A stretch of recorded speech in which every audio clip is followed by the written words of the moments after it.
Hello and welcome to News Tonight. I am Rhonda Ngonzi. Let us dig into it.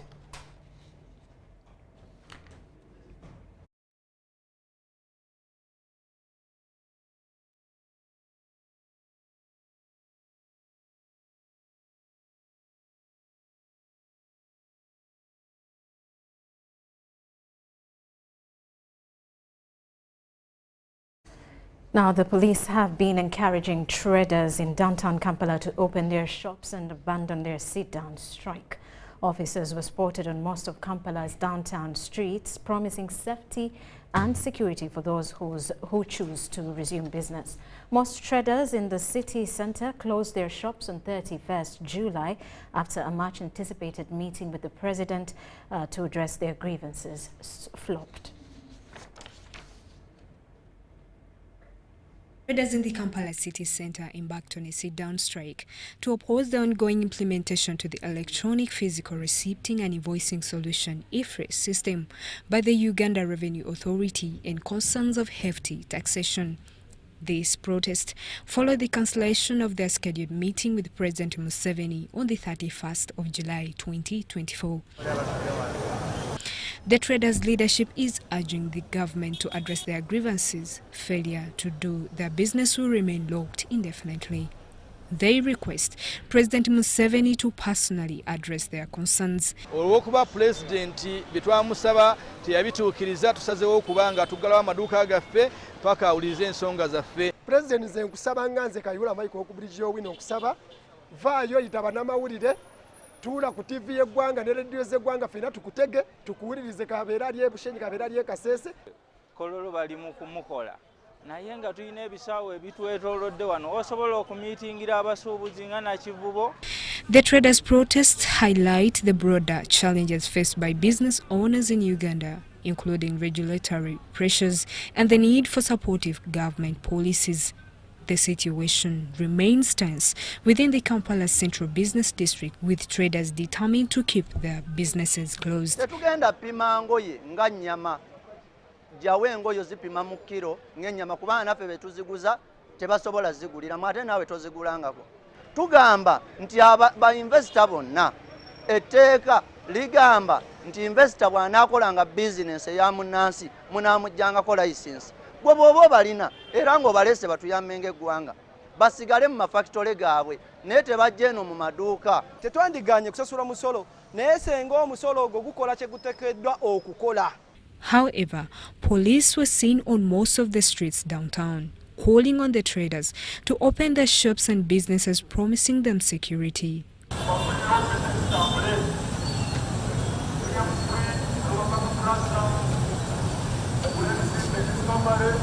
Following their appeal, some shops along Arua Park were eventually opened up.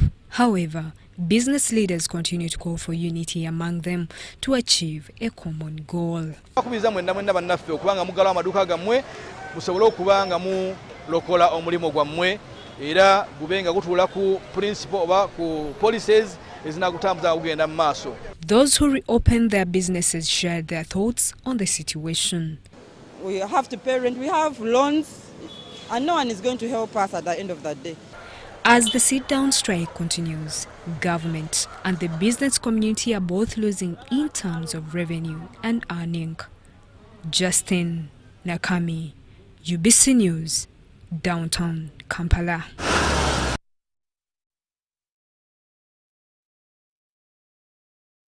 And members of parliament sitting on the Committee on National Economy have expressed concerns over shoddy works on road infrastructure in various regions across the country. The MPs highlighted issues, particularly in upcountry areas where substantial loans are acquired to fund road infrastructure projects, but the results are often disappointing. These concerns were raised as the government, through Ministry of Finance, Planning and Economic Development, presented a loan request of 534 billion shillings for the upgrade of Lusaila Kaivamba Konge Sembabule Road. To all of us. Government is defending a loan request of 534 billion shillings to finance the road upgrade of Lusaila Kayibamba Konge Sembabule, the Minister for Finance, Planning and Economic Development, Matia Kasaija, provided further details upon the project. Honourable members, the government plans to upgrade that road to paved standard. This is an important building block to realizing the objectives of Uganda's Vision 2040, that is to transform the economy through infrastructure development and poverty alleviation.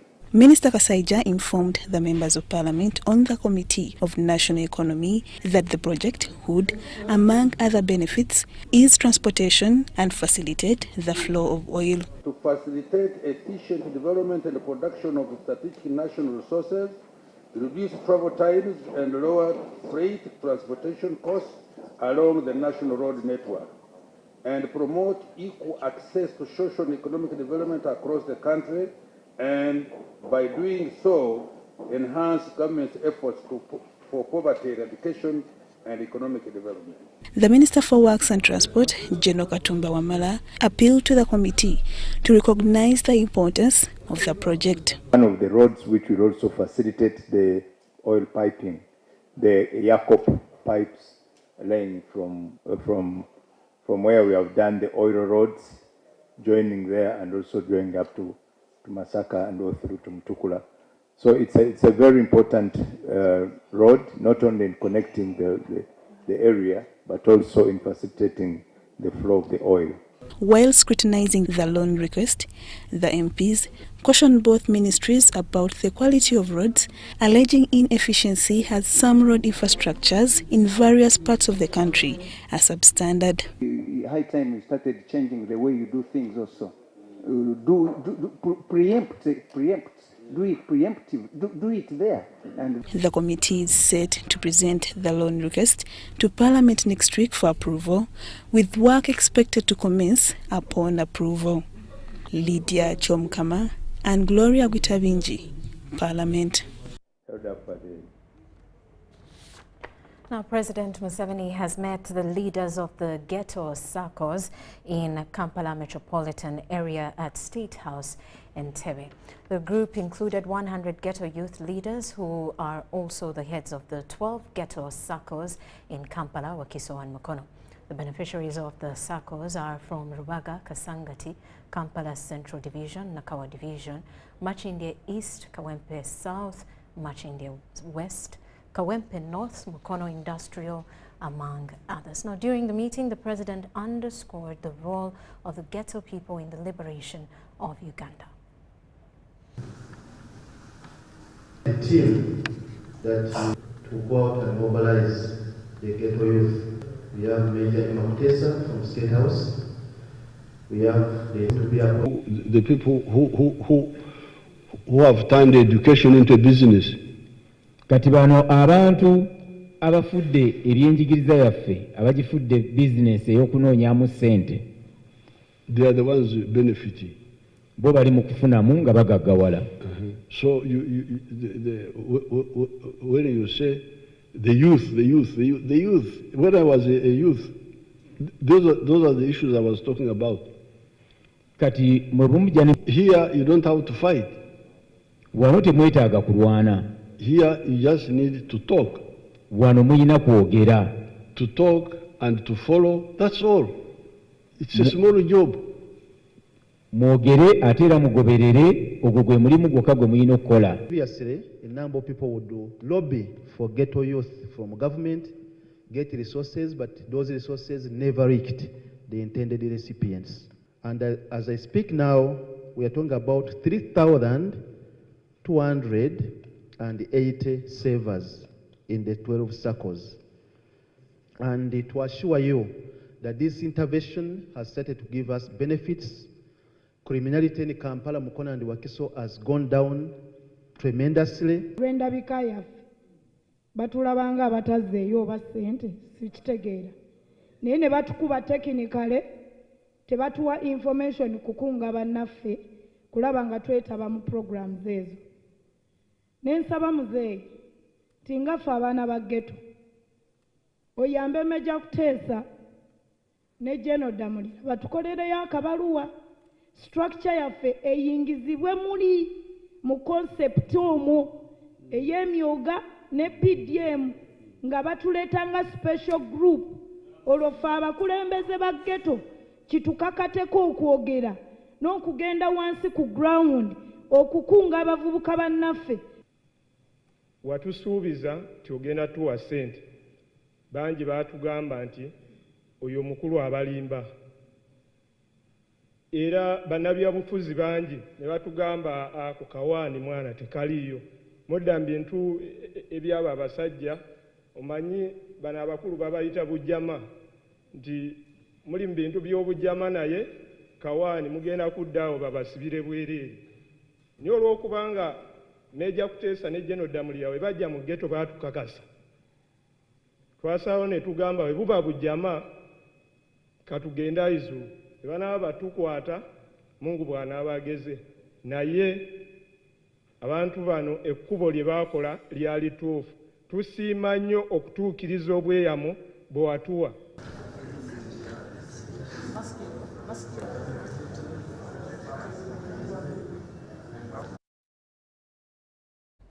Now, the State Minister for Kampala and Metropolitan Area, Kawiye Chofa Togavye, has urged contractors and companies authorized for the Greater Kampala Metropolitan Area Urban Development Program, GKMA-UDP, to ensure they keep in mind environmental and social safeguards during the project's implementation works.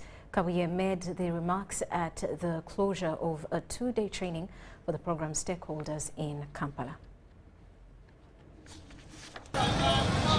The program meant to improve infrastructure, drainage systems and markets in the 9 entities of Kampala and metropolitan areas awaits official launch by the President after numerous consultative meetings with the local communities and stakeholders. However, government and the World Bank directed local governments and beneficiary entities to integrate environmental and social policies in pursuit of the developments. The Office of the President, in partnership with Makerere University, organized a training to create awareness among the program's implementers about the same. So World Bank is very keen, and that's why they came in as one of the facilitators.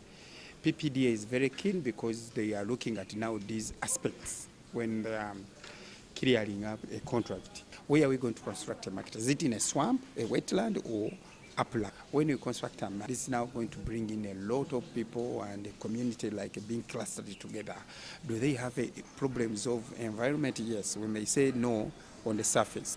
But the point is there is air pollution, sound noise, and so on and so forth. In his remarks, the State Minister for Kampala and Greater Metropolitan Area, Kawiye Chofa Togavye, urged them to consider environmental factors. Emphasis was put on greening and environmental conservation as prerequisites by the funders. There is a need to plant trees within, because now there would be don't cut a tree, but we don't have trees around to cut. But we're saying provide a space, a corridor around these roads you're going to plant and put green. Another don't is that don't start a road without an environmental impact assessment. But of course, with the World Bank safeguards, standards at the back of our minds, the World Bank has got about 10 safeguard standards in their new environment and social framework. But we also have the various national regulations that we must implement during the implementation of this program. Integration of environment and social safeguards in the implementation of this program looks at how the various environment and social aspects are integrated. Greater Kampala Metropolitan Area Urban Development Program will basically improve infrastructure developments in existing corridors, not new projects. First thing, we are doing roads in the existing corridors. That is one. So we are not inventing a wheel, we are not opening up a new road altogether, but we are just improving the existing corridors, those maram roads within these areas. I'm Ivan Juko and Mike Bakabulindi for UBC. Parliament has showered gratitude towards the components contained in the recent State of the Nation address by the President. The President in early June gave accountability on the nation's state of affairs and the overview of the financial year 2024-25. Now, Parliament, through a motion, has thought it important to be on record to appreciate the president's strategies to transform the economy. By press time, the motion moved by Buyanja East MP Emily Kugonza was waiting to be debated by the House. On 6th June 2024, Parliament, which sat in Kololo ceremonial grounds, received an address by the President on the state of the nation as provided for by the Constitution. By its culture, Parliament has returned after long scarce sittings to reflect on the address of the President on the state of the nation. Before the motion, the Leader of Opposition in Parliament, Joel Senyonyi, presented a minority response to the State of the Nation address by the President. It is our collective responsibility, Right Honourable Speaker, to ensure that the promises made during the State of the Nation address are not mere words, but catalysts for real and meaningful change. As representatives of the people, we are duty-bound to hold the government accountable and ensure that its promises manifest into tangible improvements in the lives of all Ugandans. Senyonyi did not distance himself from the contents recently peddled in the opposition priority areas, reminding Parliament of the need to come up with a comprehensive taxation policy for the country in order to save the high tax burden affecting small-scale business operators. Such that the imposition of any tax is informed by a well-structured tax framework that does not promote injustice. Right Honourable Speaker, the front bench promised us that that comprehensive taxation policy will come to this House before end of this year. I would like to remind them that they are left with about 4 months. President Yoweri Museveni, during the State of the Nation, informed the public on having enough evidence of corruption existing in a section of government sectors. Concrete actions and innovative strategies are imperative to combat this entrenched issue. Without genuine dedication and transparent execution, phrases such as crushing the corrupt remain mere slogans, Right Honourable Speaker. Nevertheless, a motion by Buyanja East County MP Emily Kugonza that a thanks of Parliament be recorded for the clear and precise exposition of government policy contained in the address of the State of the Nation by President Museveni on Thursday, June 6, 2024. The President further identified another actor in the corruption who gets bribes from foreigners to promote foreign interests and referred to them as both corrupt and traitors, whom he termed as being more dangerous. The justification of the motion showers gratitude to the President on proving to the country how the historical missions of prosperity and security and the NRM principles have championed economic transformation. The President emphasized the need for each adult person to engage in the production of a good or service, sustainably and selling it, guided by the principle of profit maximization. He mentioned areas where we are producing more and exporting. For example, dairy products, sugar, all this has contributed towards growth of agriculture sector to 5.1 from the previous year of 4.5, creating more jobs, export expansion, in addition to the traditional cash crops. By press time, the House chaired by the Deputy Speaker Thomas Tayebwa had not debated this motion. Daniel Mugoya, Gloria Gutabinji, UBC News. And the Deputy Speaker of Parliament, Thomas Tayebwa, has urged the Minister for Health, Dr. Jane Ruthacheng, to make a statement on the status of medical interns in the country and present it before the floor of Parliament on Tuesday next week. During his communication to the House in Thursday's sitting, Tayebwa expressed disappointment over the recurring issue of medical interns not being deployed, which arises every year, unlike with other professional bodies. Parliament has reconvened, and one of the key issues was to listen to the Leader of Opposition's statement on the President's State of the Nation address and to move a motion for Parliament to record its thanks for the clear and precise exposition of government policy contained in the address delivered on 6th June 2024. In his communication to the House, Deputy Speaker Thomas Taiwa mentioned that he has received several complaints from medical intern students regarding their non-deployment. He emphasized that this issue recurs year after year, whereas it is not as prevalent in other professional bodies. If you're telling these interns that you're giving them another year at home, without anything, I've done my part, I've finished the studying, but you are saying I cannot practice until I do internship. But then you're not taking me for internship. For health, on Tuesday brings a statement about this issue. I forwarded to her some of the issues which they raised in their petition, so that we come here, we give it enough time, and we ensure it is sorted for once and for all. While presenting a statement from the opposition responding to the State of the Nation address by the President on 6 June 2024, the leader of opposition Joel Senyonyi stressed that the government needs to prioritize the deployment of intern doctors and retaining healthcare professionals. Accordingly, the government should increase funding for medical education, offering scholarships and incentives for students to study medicine and nursing, and providing competitive salaries and benefits to attract and retain skilled healthcare workers. Interns were protesting the other day. They are saying, we have studied for 5 years. Deploy us so that we can work. Is government listening? Some members of parliament who sit on the health committee attribute the problem of medical interns to the lack of regulation by the National Council for Education in training doctors in medical schools. There need to have control of numbers of trainees, control of numbers who are entering into internship. Otherwise, if there is no control, there is no budget for that. And we shall continue to raise these issues on and on. The medical schools, the universities which overtrain people are not regulated. We are going to have problems. But even then, there are not so many.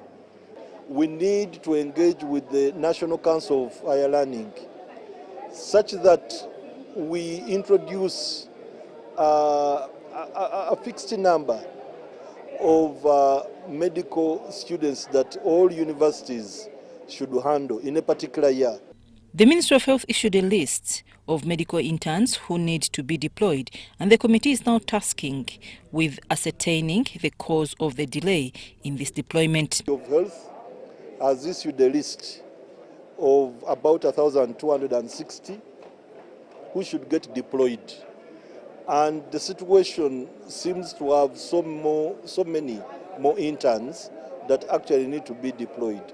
So we are yet to have a conversation with Ministry of Health to ascertain what is limiting the list they put out. Is it to do with the internship centers or the money? Members also noted that the President has proposed to give each medical intern 2.5 million Ugandan shillings, but this amount was reduced to 1 million. However, the challenge lies with certain universities that remain untouchable. There was a proposal by President Museveni that interns could get 2.5 million, but this was so colossal, given their numbers. The numbers were so big, and government could not fathom that kind of a bill. Even then, there are universities which are untouchable. When they tell them to train 100 doctors, they train 600. Actually, their salary is supposed to be 2.5 million per intern. Why should they be paid? Because unlike other professions, this is internship, is working internship. Actually, they do the donkey work in hospitals where they are posted. I'm Nafka Farida and Gloria Ngwitabenji at Parliament.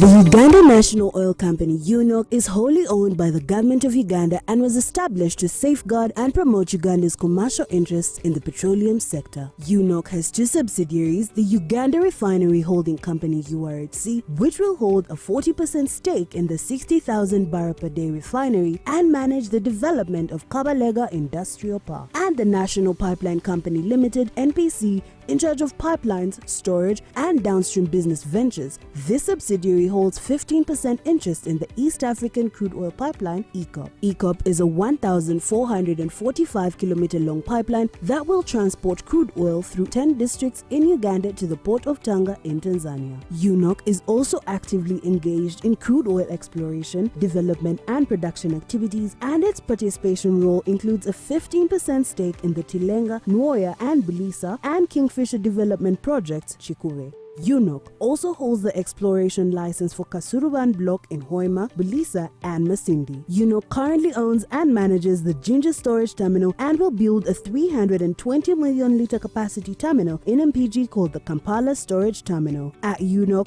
we're harnessing the potential of Uganda's petroleum resources, forging a sustainable future and preserving the natural beauty of Uganda. UNOC, your partner in Uganda's oil and gas industry.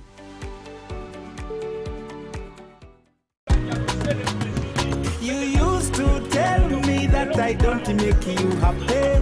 All that time you would be complaining. I'll call you every day, yeah yo, baby don't know. You can now get all the Chibuzi out with MTN voice bundles. Call all networks. Kubei Dondoro. Buy a 25-minute voice bundle for only 1,000. Or buy any daily voice bundle of your choice. Dial *100 *21 hash and select daily or use the My MTN app. When we talk together, we are unstoppable.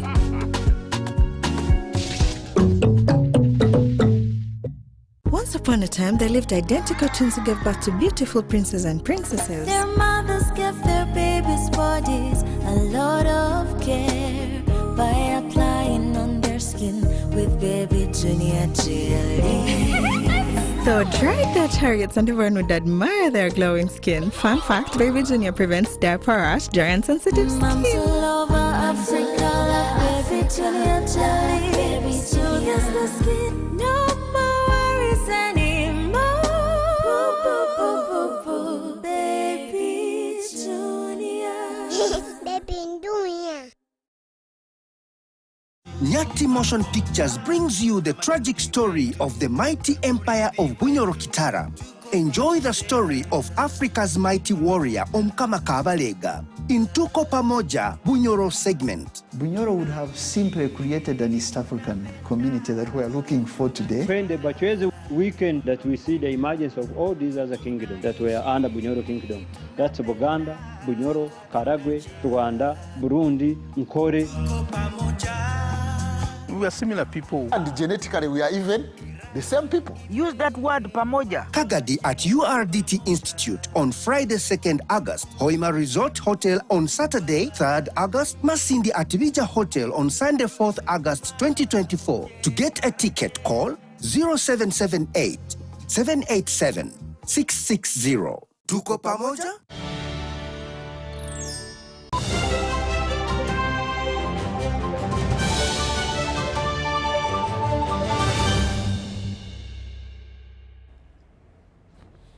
Welcome back. You are still watching News Tonight. The State Minister for Transport, Fred Byamukama, has announced a reduction in fees for Boda permits to streamline the transport system. The Boda leadership urged the Ministry of Transport to arrange for immediate assistance during the permit process. They also warned against brokers who have been inflating fees to obtain permits for Boda riders.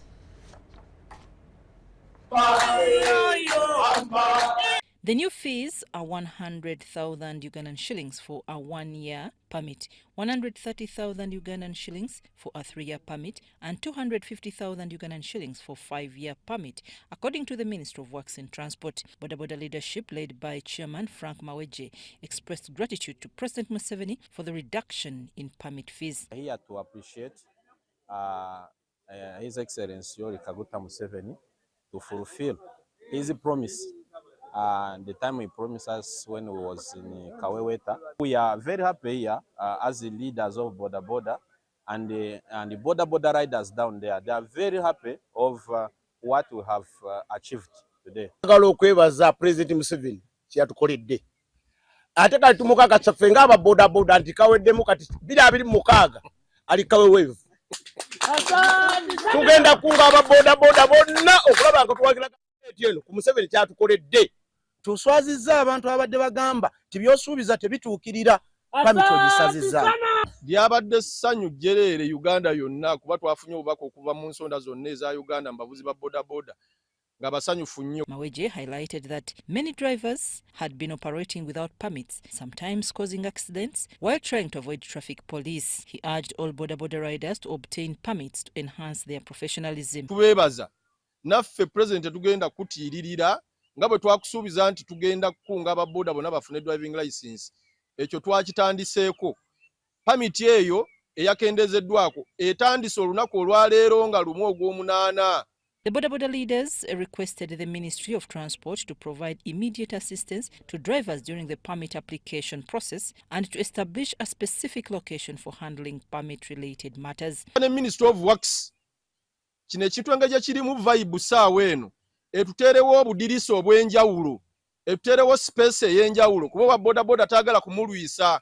They condemned the actions of brokers who have been charging drivers excessive fees for permits and pledged their support to President Museveni, emphasizing their commitment to fighting crime and improving the profession. Tusaba babuloka abadde bali mu kufunira abantu permit munoonye ebibanja ewalala. Nammwe tugenda kubafeffeta tukooye okubba abantu ate ne muvumaganya erinnya lya gavumenti nti permit ya bbeeyi.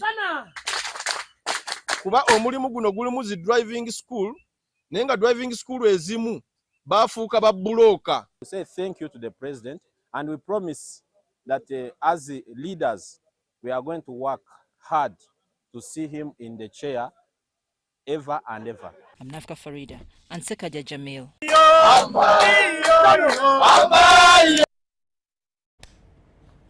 The Central Bank of Uganda has appealed to commercial banking institutions to ensure safety and availability of bankers' vans whenever needed so as to win their trust in banking with them. This was during the Chigo Thinkers Baraza, organized by to address the fate of bank closures in Uganda. Uganda's banking sector has experienced significant challenges resulting in several bank closures.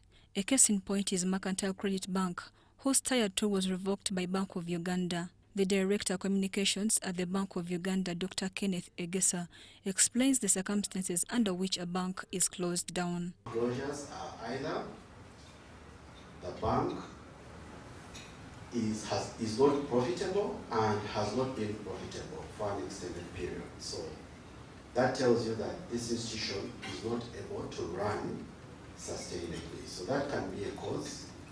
The second one is liquidity. Remember we said we are about selling trust. You want to go to a bank, and if you want to get your money, you should be able to get it. Our money for, sometimes the close of the bank is for your safety. Your money would rather be in a closed bank than in a failed bank, or a bank that no longer exists and shareholders and all managers have run away. The liquidation process is a long-term decision undertaken by Bank of Uganda upon the failure of initial options. We ask the bank not to pay dividends to its shareholders so that funds are reinvested into the institution. We may also ask the bank to change its management and even its directors on the board, because maybe we may have seen that there is a governance issue concern. If they don't do that, then now we go on to the final stage, which is liquidation. Among other concerns, banks have been tasked to sensitize depositors on the fallback plans should their banks be liquidated with their money. Who pays for the time the depositor has to wait when they're out of money? It may appear that that same system does not cater for that time that I'm out of my money until the central bank is able to address. The depositors need to be sensitized more on where they can run to. What is it that they must know in the banking game? Closure does not mean the bank's clients lose access to their banking services. and that depositors and other creditors lose their investments. It doesn't mean that, as I've explained, you will eventually get your money. In the case of Greenland, I think I finally got my money 6 months later. Don't ask me how. To this, Egesa further stated the significance of commercial banks building trust from their bankers. Egesa also highlighted the conditions under which a banker is compensated. However, there is a process to raising the funds to pay these deposits that exceed 10 million, which we call the uninsured deposits. And that process involves liquidating assets that Mercantile Credit Bank had. Because remember, when you're closing the bank, it means that it has issued the funds. So we have to raise the funds by selling off the assets. Mary Namkose. And Minister of State for Primary Healthcare Margaret Muhanga has cautioned indigenous scientists and traditional healers to avoid guesswork in their practices. She advised them to use evidence-based research in the services they render to the public. Minister Muhanga made these remarks while officiating at the Nature Heals Chapter 2024 event held at Uganda Industrial Research Institute. In a conference aimed at highlighting the importance of herbal supplements for health, Minister Muhanga urged the public to be cautious of traditional healers. So there were traditional healers here in Uganda who make drugs which have no dose, which have not been tested in laboratories, but coming here at URI to partner with URI to use their laboratories to check the efficacy of these drugs they are making out of herbs is better. She also discouraged the public from seeking services from traditional healers who claim to heal people through remote. The thing that I really don't like to hear about is the guesswork. These other traditional healers who start telling people superstitious things, treat them with a lot of scare and lies. Traditional birth attendants who lie to the women that if you drink this medicine, you are going to give birth to a boy. They have no control. Brenda Nakazibwe, the team leader for the pathogen economy at the Science, Technology and Innovation Secretariat in the Office of the President, shared that they have established the first clinical trial platform for the therapeutic natural products at STIOP under Makerere University Lung Institute. And here what do? We now get your drug which has been tested in cells in a petri dish and it passes. The one that has continued to pass in animals, now we test it in human beings at no cost. Dr. Nabata Grace of the National Chemotherapeutic Research Institute urged the government and the public to support public clusters that are sharing information related to natural healing. I came in to ensure that all that people who subscribe to this platform learn of that platform, because they will now come and learn of safety. And once WHO sponsors something, it means they want to come in and support.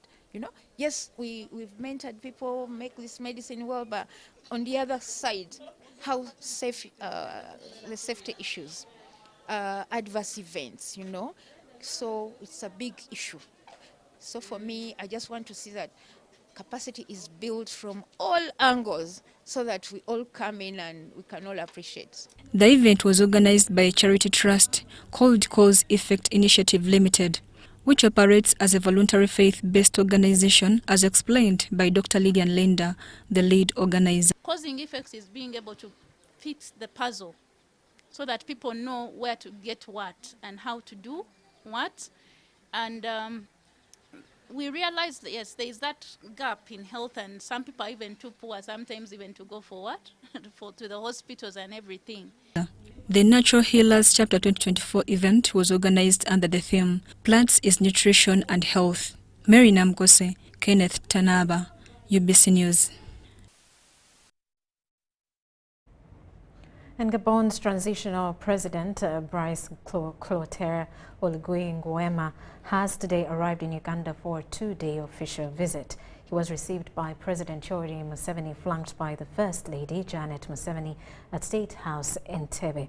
The two leaders and their delegation later engaged in comprehensive discussions encompassing the political landscape in Gabon, particularly focusing on the ongoing transition process. President Museveni commended Nguema for the strides made thus far in restoring constitutional order. A pivotal aspect of the talks centered on the augmenting bilateral cooperation with a particular emphasis on agriculture. Gabon expressed a keen interest in leveraging Uganda's expertise in agricultural development to bolster its own food production and diminish reliance on imports. Both leaders reiterated their decision to fortifying ties between the two nations, exploring avenues for collaboration across various sectors. President Nguema extended an invitation to President Museveni to visit Gabon, which was cordially accepted.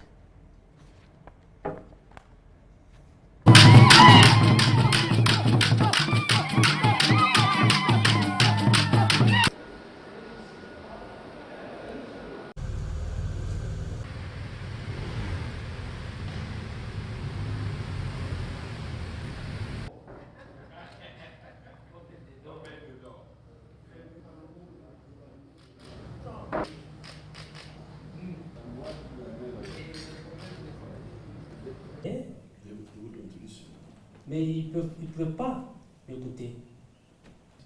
C'est un plaisir pour moi d'être ici en Ouganda et d'échanger avec quelqu'un que j'apprécie beaucoup et que j'admire. It's great pleasure for me being here and have an interaction with somebody that I admire very much. Notamment pour votre pragmatisme. And notably for your pragmatism. Et pour votre patriotisme.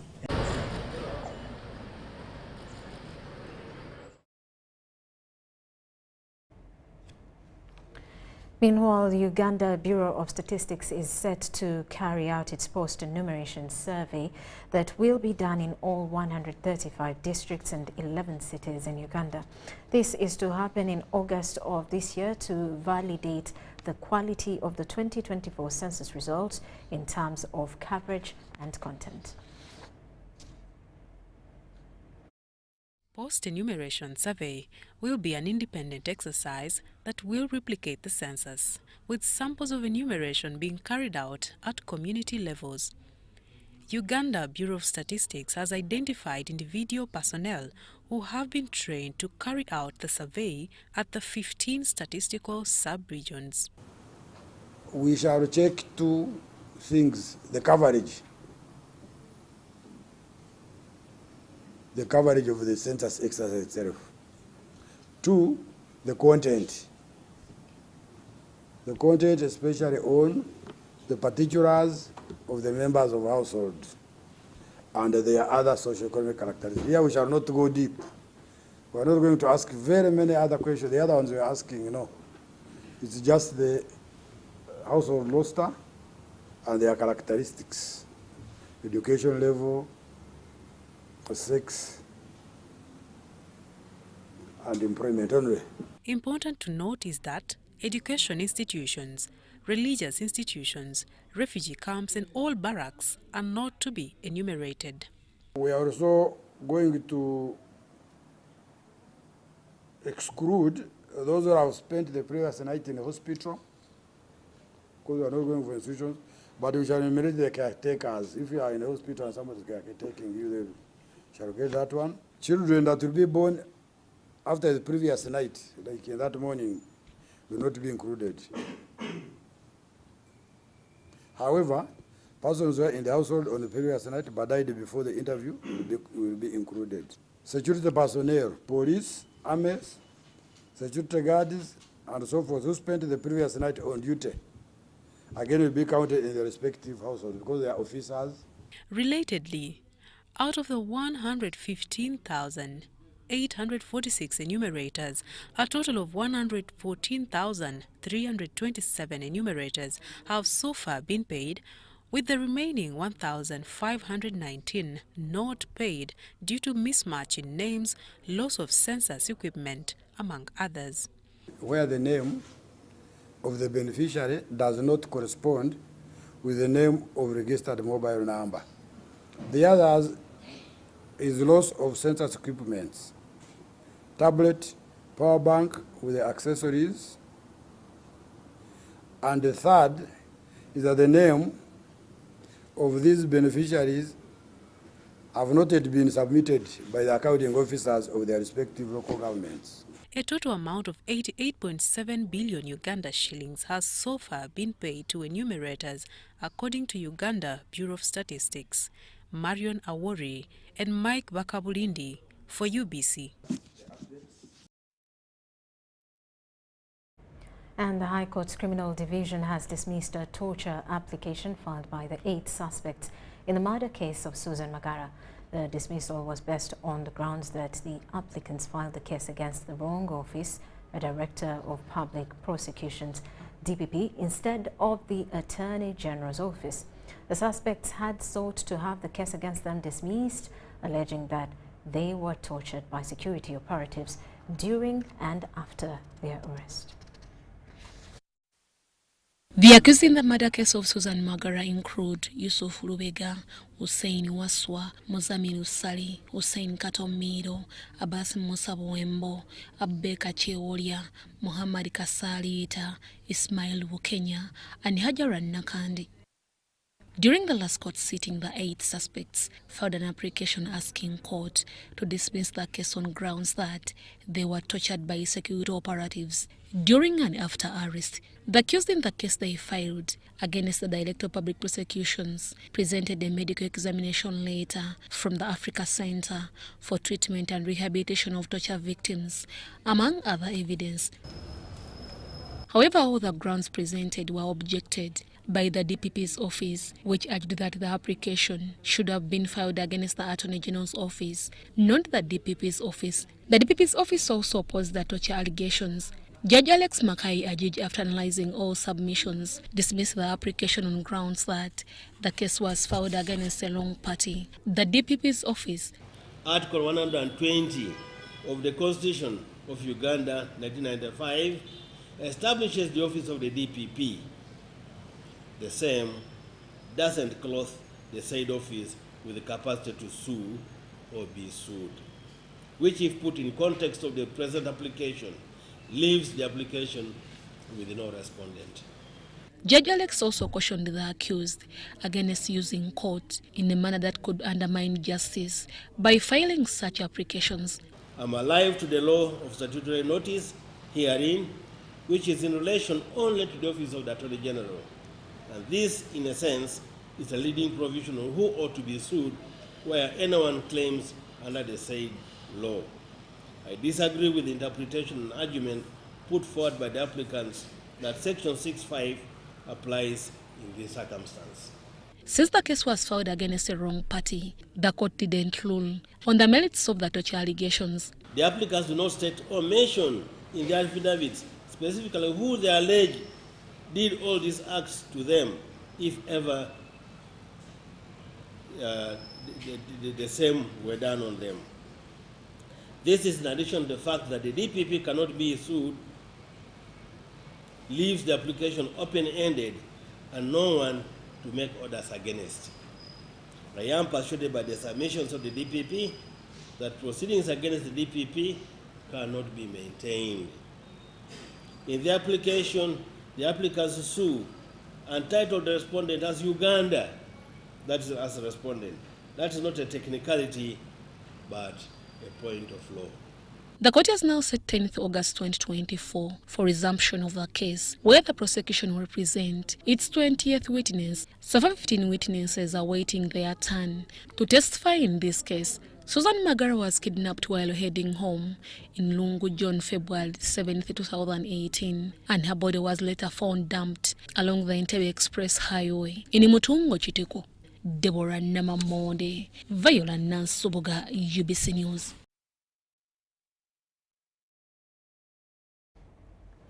And with that, we take a quick break. When we return, more details.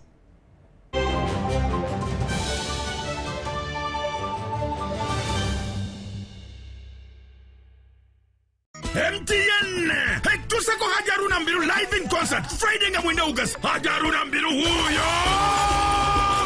Kusenda Hotel Ruktanunga mwenda August. Monshoja atumie Hajaruna Mbiru live in concert. VIP ya mtualo 15. Tukawa jigula kumomo ya mtualo 10. Matemeze ya milioni 3. Niga kamunyenye. Emo mkaga 5 kamunyenye 20 kadala. Oba downloading ya momo app. Wakule ticket ku sente ntono. Nga 10 August. Kolini hotel mukono. Ticket ya shinjo mtualo kumu. Boa jigulango kosa momo. Jigulan 15. VIP mtualo 3. Nga 10 August. Maria Frema Saka. Shinje mtualo 2. Boa jigulango kosa momo ya mtualo kumu. VIP mtualo 5. Ate momo. Mtualo 3 nechitundu. Bitege kedwa keti events. MTN. Together, we're unstoppable.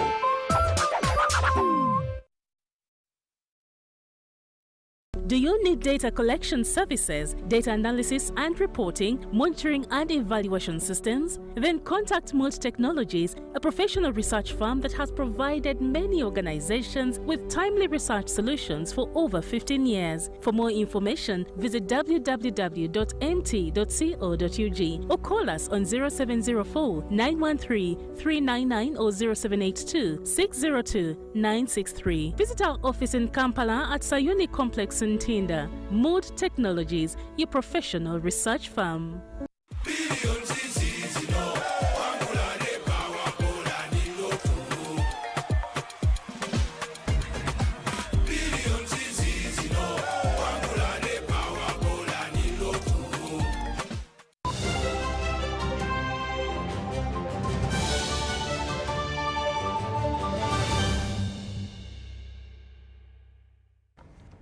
And now in business news, officials from the National Agricultural Advisory Services, NADS, have set up a stall at the National Agricultural Show in Jinja City with a mission to promote 3 high-value crops.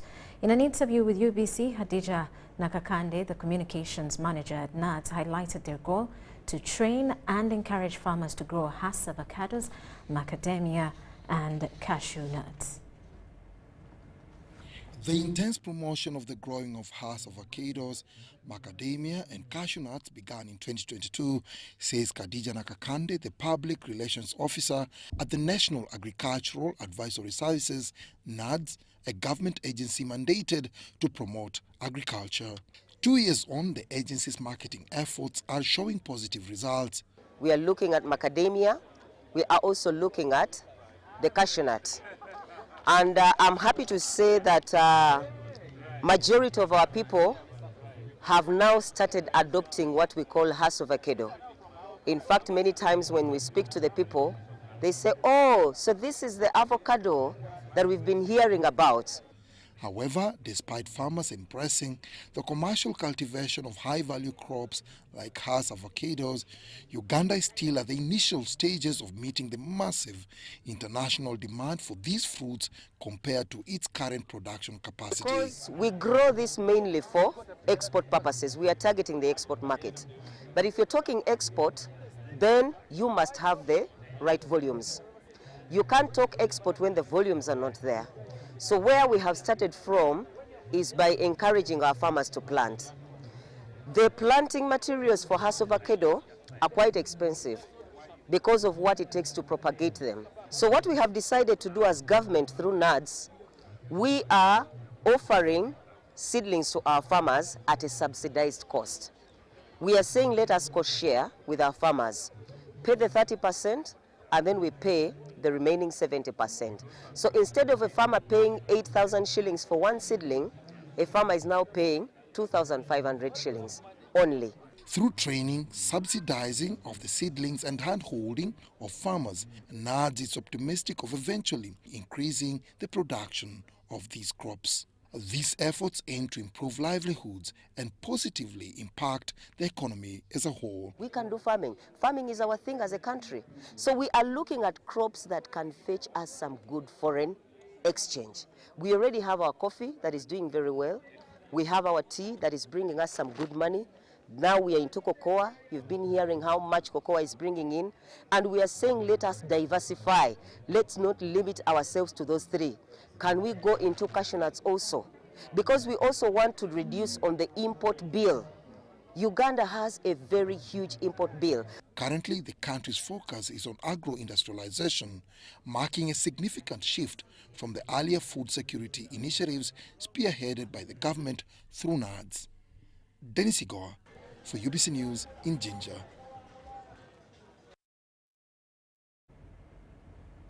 And by bridging the digital divide, Uganda can unlock the full potential of its agricultural sector. It's according to Minister for Science, Monica Musenero, at Science and Technology. She made these remarks at the ongoing National Agricultural Show in Jinja, which is running under the theme Innovating Pathways to Farm Business-Led Agro-Industrialization. Full integration of technology in last-mile agricultural communities requires the collaboration of various stakeholders from the public and private sector. According to Monica Musenero, the Minister of Science and Technology, government and its partners are encouraging and supporting the digital transformation agenda in agriculture sector. We need to have the goal clear. The goal is to help the farmer make more money. Farmers, do we agree? Yes. Digital innovators, do we agree? Yes, let's have that common. We want more money in the household. Operation Wealth Creation, do we agree?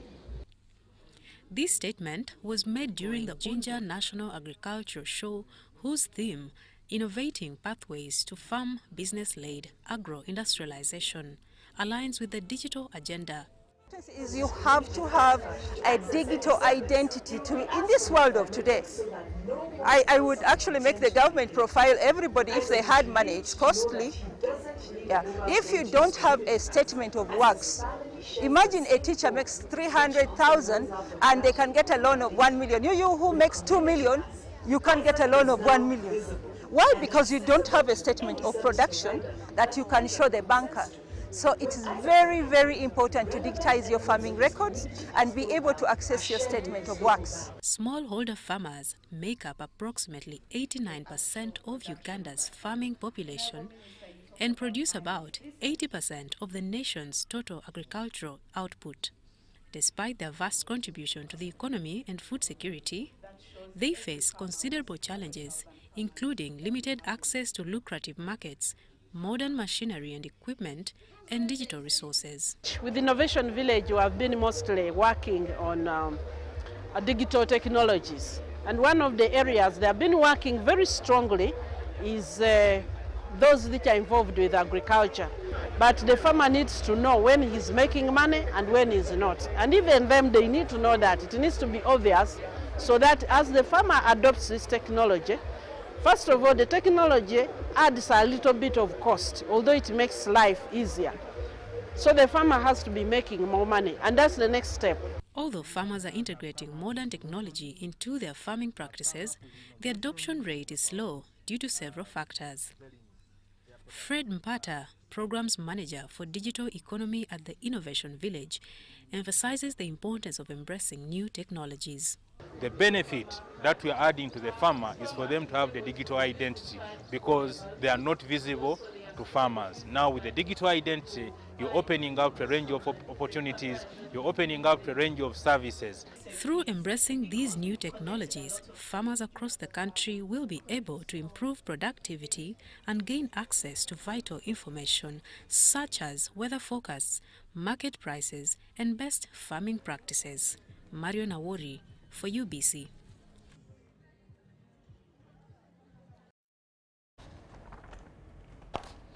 And Chira Motor Corporation is set to host the inaugural Uganda e-mobility expo on the 16th of August, bringing together public and private sector transport stakeholders to showcase and harness collective momentum in the electric vehicle industry. Journalists from various local media houses were given an exclusive media tour of the Chira vehicle plant, which is nearing completion and will serve as the venue for the expo. The Kira vehicle plant in Jinja, a state-of-the-art car manufacturing facility. The company's CEO guided us through various sections of the plant, showcasing the intricate process involved in car fabrication. When we are doing vehicles, we are making it easier for humanity to move from one point to another on the road. This Jinja plant will host the inaugural e-mobility expo this month, where Uganda will showcase the latest innovations in the electric transport subsector. This expo, the first of its kind, is expected to harness all the synergies of sector stakeholders in order to front the electric vehicle mobility agenda.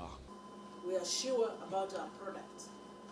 We are now saying, investors, please come, let's put hands together and build this fantastic business. This is not a factory that is just built for Uganda. It's a factory built for Africa. The purpose of this media tour is to provide journalists with exclusive information to ensure accurate reporting. The evolution to e-mobility is something exciting for everyone across the world. But as a journalist who has the power to influence and also inform people, why wouldn't you be excited to report about something in your country? You know, media is very key in nation building. It's very good to keep media abreast with information. When you keep media abreast with information, they will be able to relay the rightful information to the people. Following the expo, the Kira vehicle plant is expected to be officially commissioned on the 8th of October this year as an independence gift to the nation. Wadulo Mark Arnold, UBC News.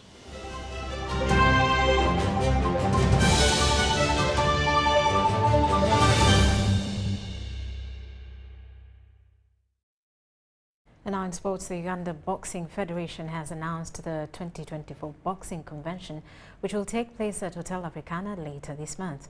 The convention is set to attract some of the best professional boxing nations in the region. Let's take a look.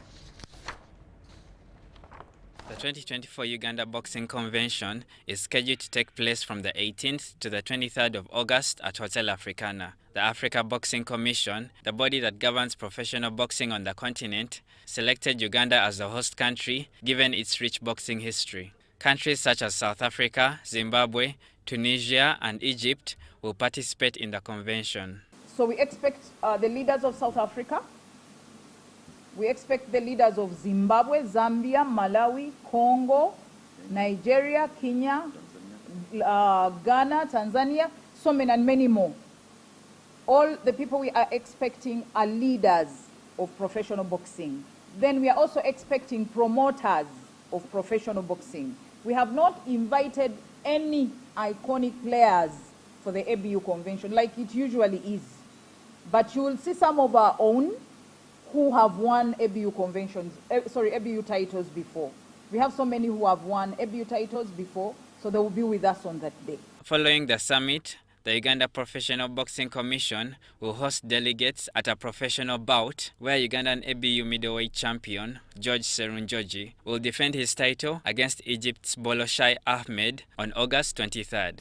We have organized a fight, ABU title fight. It's between Serunjoji and an Egyptian. We shall show you more of that, and I'm sure it's going to make us proud. That is for sure. We need the Ngule to sigara wano. The ABU convention will benefit the country significantly as delegates from around the world will be in attendance. Additionally, judges and referees will participate in seminars conducted by two of the top World Boxing Council officials. Is already mileage. How, you know very well how people are investing in tourism. This is enough to show you that Uganda is safe, Uganda is the destination to come for the ABU convention. I happened to attend in Nairobi. I remember I went to my delegation, and that was the first time I attended ABU. The amount of guests that came to Nairobi, and then I hosted it here. You very well know we hosted it. So being in this chair as the president, and for the second time, alhamdulillah, Uganda has the chance to host it, and it's going to be for the better of all of us and our boxers to fight in such a title fight. This will be the third time the boxing convention is held in Uganda, the first two editions taking place in 2018 and 2019 respectively. Well, that does it tonight. For now, we do return at 10 o'clock with more details. Dorothy Namuyomba on sign language. I am Rhonda Ngonzi. Do stick around.